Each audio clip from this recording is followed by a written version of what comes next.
everyone for joining. I'm going to start with a brief opening statement, and then I'll open the room for questions. I feel bad for our fans. You know, we got some people that have worked their hearts out to create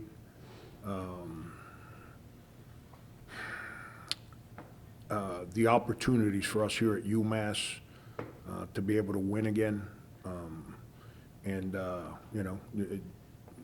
We've got a team that they come in, they do what we ask them to do. They don't. I'm not fighting any demons in the locker room. We just you see moments of what we can become, and then you see moments of our what's the word? Immaturities, and then the one thing that everyone in today's day and age of fantasy sports and gambling and all that crap that everyone spends all their energies with, and to each their own. That's not my world, so I don't think much of it. But other people enjoy that. I respect them. That's their choice in life. That's a beautiful thing about where we live. Everyone makes decisions based on stats. Stats had nothing to do, other than the 17 turnovers, which is an anomaly for us today. That's not something we do. Stats had nothing to do with winning and losing today. Was their willingness to make the hard plays. When there was a rotation that needed to be made, their help side defense got where it needed. When there was a ball in the balance, they figured out a way to come up with the ball, and we didn't. And those don't. None of that comes up on the stat sheet.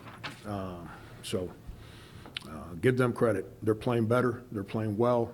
We've gotten better, but we're not mature enough to be able to sustain physical and mental discipline to be able to win these kind of games right now.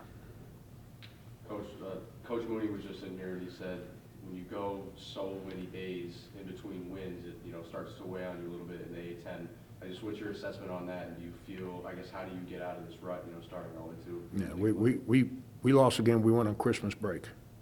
So, I want to say Duquesne. I don't disagree with him. Losing is bad. It's a cancer. Everybody, you have to understand how to manage losing, but you don't want losing to be repetitive. That creates a problem for any locker room. I don't care who's in the locker room for you. But look at Duquesne last year. They were senior-led. Keith Dambrot, I've known Keith since he was a high school coach, is an incredible coach. They were 0-5. They stayed the course, and the rest is history. So I don't disagree with Coach Mooney. He understands this league a lot better than me. He's been in it 20 years, I think.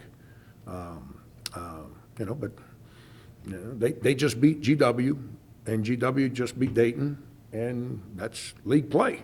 It is what it is. Everyone goes through it. We have to figure out a way to win. Next game we play. That's all we control. We can't worry about last week or the week after. We got to go win the next game. Period. End of story. Coach, 4 players, double-digit scoring. How did the balanced scoring from your 4 starters really help out today on the scoring end? Yeah, I thought we shot the ball better. I thought we were better at shot making today. I thought we made some very poor decisions because of their switching. We had players trying to do things that you can't do against switching defenses, that's where the 17 turnovers come from. I thought we had some poor turnovers in that part of the game, which was the very end of the first half and the beginning of the second half. Those were poor turnovers. Like when you're driving the ball, trying to make a play, and you see a read and you try to make the pass, sometimes it's not there. And there's only one way to learn is by having the courage to go make the play. But when you have bad turnovers, those are lackadaisical, non-competitive, non-playmaking plays. Those aren't good. I thought offensively, other than getting outplayed at the center spot again, which is not just scoring, it's just a nonstop an inability to even get a neutral at the center spot. And again, I ain't talking about scoring. I'm not about everything else in the game that people need to do.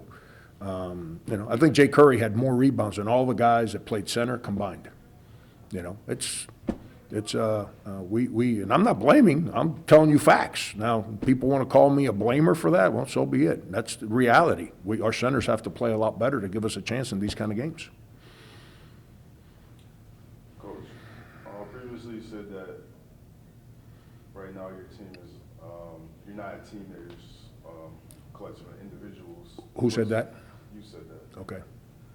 What's keeping your team what's keeping the individuals from coalescing into a team right now? Dealing with this. That's the end of the day. That's the world that we, as the adults in the room, have created in college athletics. When you say this, what do you mean? Going through these kind of games. I said it after the St. Joe's game. Rashad Fleming, Rasheer Fleming, with the kid Reynolds. Those guys were really talented players when they were freshmen and sophomores. They didn't win. But they dealt with losing. They didn't run. They buckled in. They've grown as players. They learned to win. Now they don't let winning go. So anyone that comes in new learns from them. And if they don't do things the right way, I'm not in their locker room. The guys that have come together to build it, they fight for it. And, and we've got, our guards are all young. Like, I made that decision. I'm not saying that as a scapegoat excuse. You take Rasul Diggins off our team, every guard on our team's either a freshman or a sophomore. Guys that, other than Jalen Curry, never played last year, the sophomores. I made that choice to go in it with those guys. Why? Because I wanted to grow with those guys. I trusted in those guys because of how they handled themselves last year, and I want to grow with them. So I can't make that choice and then complain. Does that make sense? That's not what I'm doing here. I'm trying to give you an answer to your question. But everyone thinks in the world that we've created that you take a guy that scored 20 points on this team, and you take a guy that grabbed 11 rebounds over here, you take a guy that blocked 9 shots over here, put them together. We got a team. No, you don't. You got 3 dudes that got stats where they used to be. Are those personalities going to connect?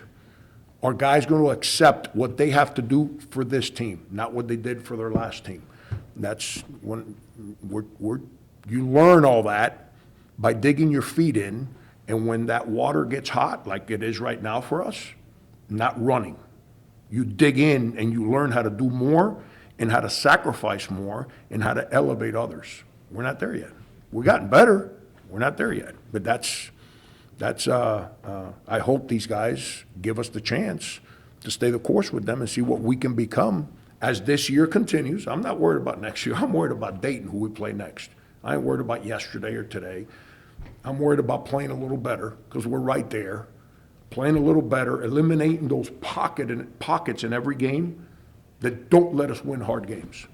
And that's what my focus is on right now. We're in a better place as a team now than we were when we were at the Mohegan Sun. But we're not there yet. And that doesn't mean I'm going home today and having a nice dinner with my family because I'm happy. I'm not. I'm gonna be a miserable husband and a miserable father today. But it's the profession I've chosen. So I got to comprehend what we're in.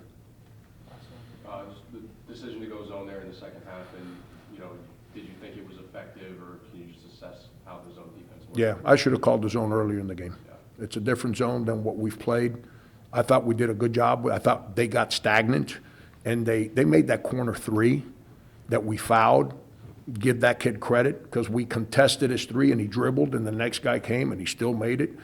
But other than that, what hurt us was on those long bombs that they took, we all stood there and watched them get offensive rebound, offensive rebound, offensive rebound, offensive rebound. That's that's the stuff I don't comprehend. I was a pathetic basketball player. I was a pathetic athlete. If I saw that ball, either you or the ball was coming with me. I don't know which one, but I wasn't going to stand there and watch you get it. We don't understand that. We don't. We got guys that look at the ball and they just stand there waiting for somebody to get it. You know, and that's, I don't know, man. I never, and by the way, no coach ever taught me that. That was learned playing the game, not working out with some guy with pads on that hits me in the head when I dribble so I can do a video on social media. That was learned playing the game when I was a kid by the older guys that I played with. If you didn't come up with that, because they didn't let you shoot because you were the young guy. And if you didn't come up with that ball, then you never got to play. So I never had a coach tell me to come up with that ball. And in 42 years, I can tell you this, when I got to spend my energies coaching that, our team's no good. And I'm trying to be positive with our guys through the question you asked me, because they're trying to get better.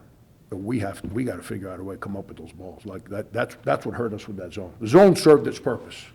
We just couldn't rebound the ball. Thanks, everyone. Thank you. Thank you, Coach.